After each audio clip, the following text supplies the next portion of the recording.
Эхнүүдэл төслийн судалгаан дээр ажилласан. Уламжилт угсаатны зүүнэт зүйл, цүү цагаадаг дээдлэх байдал, өнгө бэлэгдлүүд, нэршил.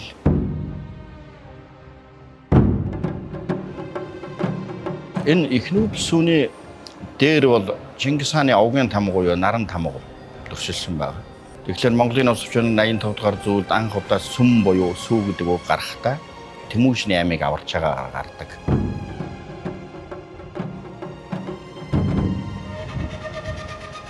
Нүүдэл дөслөгдөж, цагаан сүний асрах давлгаагаар эзэнт хүрэн харагдаж, мөнх хөх тэнгэрийн одоо жишээ нь өнгөөр голдож, тэгээд наран саран буюу одоо жишээ нь долоон бурхан алтан гац сод одоо харагддаг байхаар. За одоо бол уламжлалт үн цэнтэй зүйлүүдээ орчин үеийн өндөр технологи руу инновацлах. Тэр инновацлын төрөөч бол эхнүүдэл юм аа гэж. Тэнгэрийн заяаг тэтгэгч цагаан идэ. Эхнүүдэл сүү.